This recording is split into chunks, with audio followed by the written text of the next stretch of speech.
हमारे चाहने से न चाहने से ये काल की नगरी और काल सबका समय नियत करता है। ये परमात्मा की इच्छा है कि आपका काल भारत का है, दुनिया देख रही भारत की तरफ। इस आनंद के साथ भारत के चारों तरफ के जिस प्रकार से पूर्व पश्चिम उत्तर दक्षिण हर तरफ से सुखद समाचार आ रहे हैं। जो हमसे जुड़े वो आनंद में डूब रहे हैं, जो हमसे अपने आप को कंपटीशन में मान रहे वो अपने आप को असुरक्षा महसूस कर रहे हैं। वो उनकी जाने, हम अपनी जाने। बोला जय महाकाल। आज के इस अवसर पर भारत का टूरिज्म, कल्चर और कई प्रकार के अपने कामों के बलबूते पर देश भर में अपनी एक अलग पहचान बनाने वाले हमारे यशस्वी पर्यटन एवं संस्कृति माननीय गजेंद्र सिंह शेखावत जी का मध्य प्रदेश में उज्जैन में आपका अभिनंदन है, आपका स्वागत। मंच वैसे तो बहुत प्रतिष्ठित मंच है और जिस प्रकार से हमारे माननीय अनिल पारा सर जी ने अपनी बात कही है कि आज आपका बैनर ये मैं तो मान के चलता हूँ कि जिस प्रकार से आपने अपनी संस्था के माध्यम से ये एक अच्छा सुखद अवसर मध्य प्रदेश को दिया है। अभी माननीय मैं मंत्री जी से ही बात करता रहा उस समय कि आपने कहा, हमने विचार किया कि इस विषय को और आगे बढ़ाएं, ये पूरे देश का विषय बने, ये पूरे देश के लिए आधार बने। एक तरह से हमारी रीति धार्मिक पर्यटन की नगरिया जिसको तीर्थाटन की नगरी बोलते हैं, ये हमारी सभी प्रकार की व्यवस्थाओं से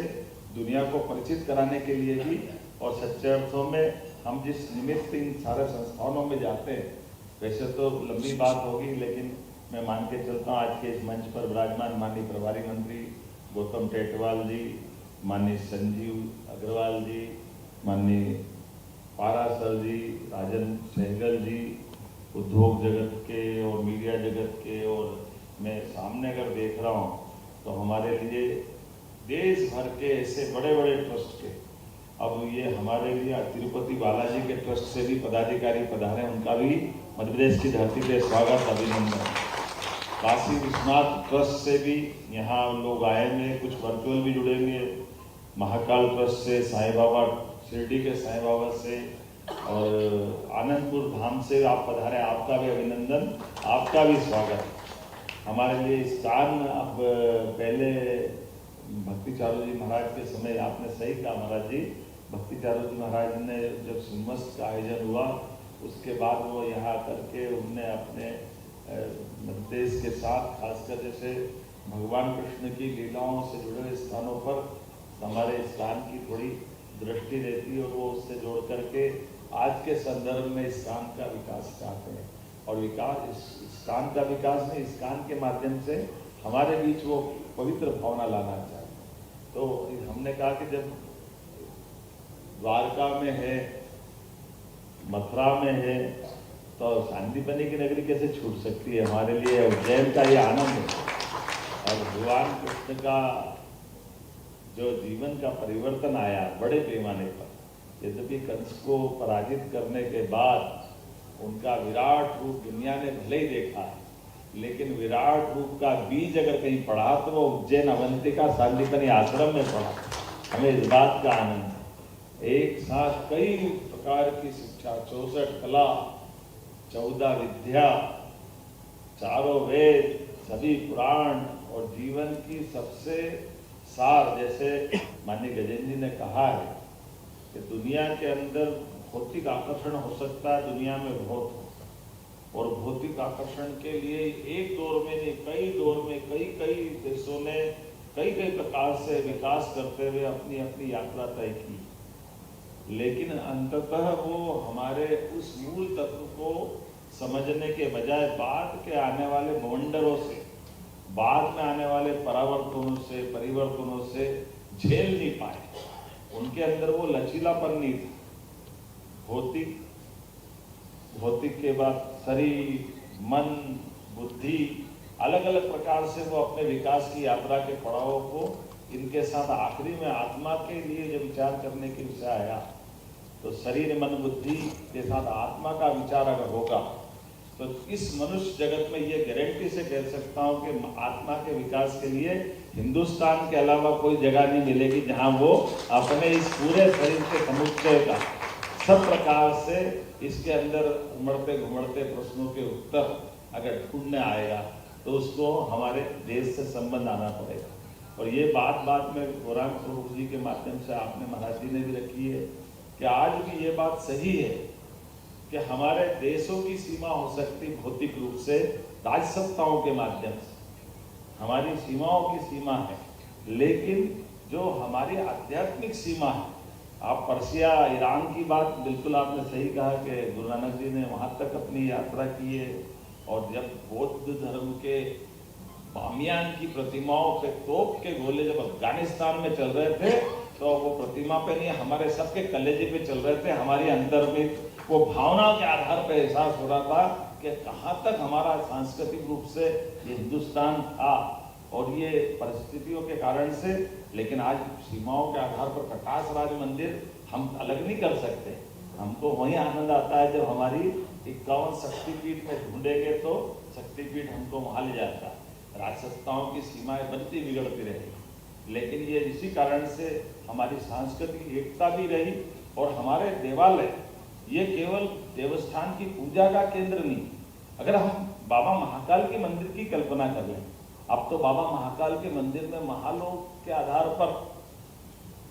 मेरे को लगता नहीं कि शायद मैं गलती नहीं कर रहा हूं तो लगभग 1000 बीघा में कोई मंदिर हो सकता है बाबा महाकाल के बारे में। मुझे नहीं मालूम है कि कोई और मंदिर हो, लेकिन 1000 बीघा का हमारा पूरा महारुद्र सागर सहित पूरा कैंपस, और उस पूरे कैंपस के अंदर की जो मंदिर की स्थापत्य की भी 250 साल पुरानी ये 3 तल की उसकी बनावट, जिस बनावट के बलबूते पर उसके अंदर क्या क्या बताया गया है वो भी स्थापत्य के उदाहरण हमको दोबारा बोलूँगा तो लंबा हो जाएगा। लेकिन अगर हम पूरे देवालय के अंदर भगवान का खुद का घर देखें कि भगवान का क्या है, तो भगवान का वो 15 बाई 15 के तो गर्भगृह है, उसी में तो वो अपना आनंद के साथ बैठे। बाकी तो सब हमारे लिए है, ये हमारी संस्कृति है हजारों हजार साल से कि जहाँ कहीं रंग मंडप है,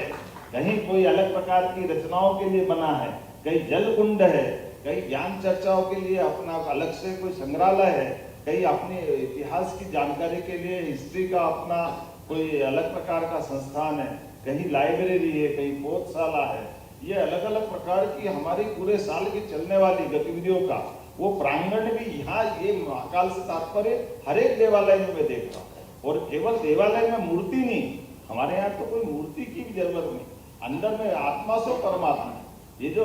सरल भाव है। इसलिए आनंदपुर साहब में भी देखो तो क्या आनंद आ जाता है, ऐसा लगता है कि जीवन धन्य हो गया। इतना भव्य मंदिर अशोक नगर में आपको ले चलूंगा माननीय मंत्री जी, पिछले समय प्रधानमंत्री जी आए थे देखकर, और आपके माध्यम से मंदिर के उत्कृष्ट उदाहरण में से ये भी प्रकट होगा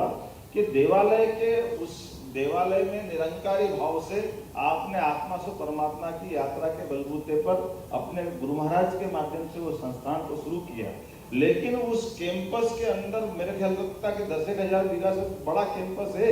जहाँ खेती किसानी कैसे करना चाहिए वो खेती किसानी सिखा रहा है। और खेती किसानी के साथ में आप ये जो बंट छकू आपने कहा, वास्तव में भंडारा साथ में भोजन परमात्मा ने सबके भाग्य में दिया, लेकिन जियो और जीने दो के साथ खाओ और खाने दो का भगवान का जो प्रसाद के रूप में भोजन लेते। क्योंकि ये बात सही है कि हाँ, हमारे यहाँ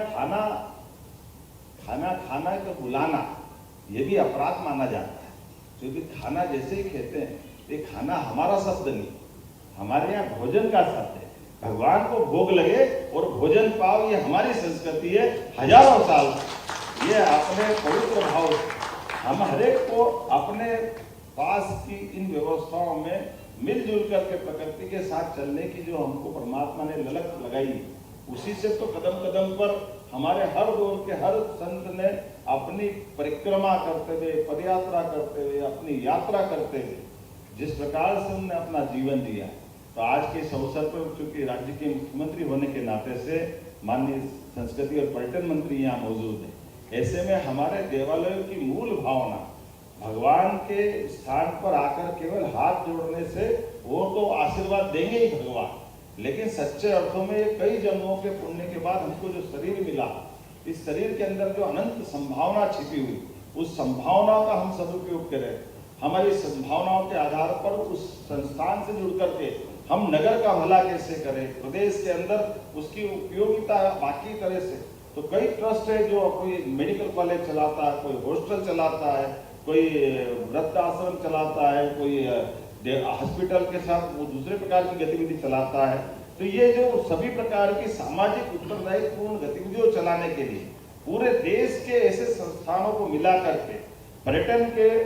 भले ही बैनर हो, लेकिन पर्यटन के साथ में तीर्थाटन की भावना के आधार पर मनुष्य मात्र का, समाजों का, प्रदेश का भला कैसे हो जाए, ये जो पूरी कल्पना की गई है, उस कल्पना का हमारा ये आधार है अपना ये आज की इस कार्यक्रम की मूल रचना। और इसीलिए कल्चर मिनिस्ट्री से कहा कि आज इस बैनर के माध्यम से हम बैठे हैं, तो इस बैनर को और बढ़ाने की आवश्यकता। माननीय मंत्री जी ने कहा है कि हम बार बार बैठेंगे, पूरे देश के सामने मॉडल खड़ा करेंगे और हर एक राज्य के अंदर ऐसे बेहतर से बेहतर जो संस्थान है उनकी विकास की कौन कौन सी अच्छी बातें हैं वो आपस में शेयर करेंगे, आपस में चर्चा करेंगे, एक दूसरे के साथ बांटेंगे। उन सारी बातों को लेकर कैसे हम अपने को इस तरह से और समृद्ध हो सकते हैं। और ये इसलिए ज्यादा जरूरी कि यशस्वी प्रधानमंत्री के नेतृत्व में जोरदार अभिनंदन माननीय नरेंद्र मोदी जी का करें, जिन्होंने ये दृष्टि दी हमें। आप बताइए, बनारस को कई साल पहले से आते थे और अहिल्या माता ने हमारे इंदौर से जाकर के, वो अहिल्या माता ने उस काल में जब बहुत कठिन काल और उनकी तो केवल 5 जिले की सत्ता थी, लेकिन उन्होंने यहाँ दृष्टि दी कि बनारस में भी पूजा करने के लिए अहिल्या माता ने बनारस का आज मंदिर हमको उपलब्ध कराया। भगवान के उसी मंदिर में आज भी पूजा हो रही है। ठीक है, वो पुरानी उस घटना के बाद और भी कुछ चीजें जुड़ रही है, वो अपन देखेंगे। विक्रमादित्य का 2000 साल पहले का मंदिर जो ध्वस्त हुआ, वो राजा विक्रमादित्य ने 2000 साल पहले बनाया था। 84 काले कसौटी के खंभा वाला मंदिर जो बाद में बाबर के समय ध्वस्त हुआ था, अब तो सुप्रीम कोर्ट के निर्णय से बना। तो ये जो हमारी मूल स्थापत्य की बड़ी बड़ी अट्टालिका, माननीय मंत्री जी कभी मौका पड़ेगा तो दिखाना चाहूँगा। मैं तो लोकतंत्र के लिए भी मध्य प्रदेश के अंदर की दोनों प्रकार की उदाहरण बने। पुरानी पार्लियामेंट भी हमारे मुरैना के पास के मडावली पिटावली नंबर 1 मंदिर का पूरा मॉडल पुरानी लोकसभा थी, और नई वाली भी विदिशा के पास बीजापुर मंडल के हमारे मंदिर की स्थापत्य की काफी नई लोकसभा में बनी है। हमारे लिए सौभाग्य की बात।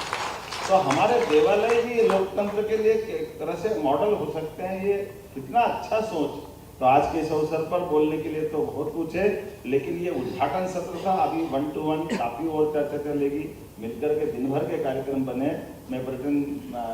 के हमारे SES माननीय शिवशेखर जी को बधाई देना चाहूँगा, और इस अवसर पर माननीय महापौर जी, माननीय पूर्व विधायक राजेंद्र भारती जी, वक्फ बोर्ड के हमारे अध्यक्ष डॉक्टर सनवर पटेल जी, जिला अध्यक्ष भाजपा संजय अग्रवाल जी, उमेश जी, परेश जी, रवि जी और संजय जी, विजय चौधरी जी, पंकज जी, सारे मित्रों के साथ, क्योंकि ये हमारे लिए नगर की बात थी। नगर की तरफ से उज्जैन जरूर उपलब्ध है, लेकिन उज्जैन के पीछे पूरा प्रदेश ऐसे अच्छे कामों के लिए पूरे देश के साथ खड़ा, ये संकल्प लेने की आवश्यकता है। उसी निमित्त में आज आपके बीच में आया हूँ। पुनः प्रदेश की ओर से आप सबका स्वागत करता हूँ, अभिनंदन करता हूँ। जैसे कहा है कि आज गणेश चतुर्थी, और गणेश जी तो सभी कामों के लिए, गणेश जी का स्मरण कर लो, सारे काम सफल हो जाते हैं। हमने कहा आज का दिन से अच्छा कौन सा दिन होगा, तो हमारे लिए तो ये आज गजानन गणपति से शुरू करें अच्छे काम को आगे बढ़ने के लिए। तो मेरी अपनी ओर से PhD chamber of commerce and industry के इस कार्यक्रम में आप सबका वंदन, अभिनंदन, बहुत बहुत धन्यवाद। भारत माता की जय।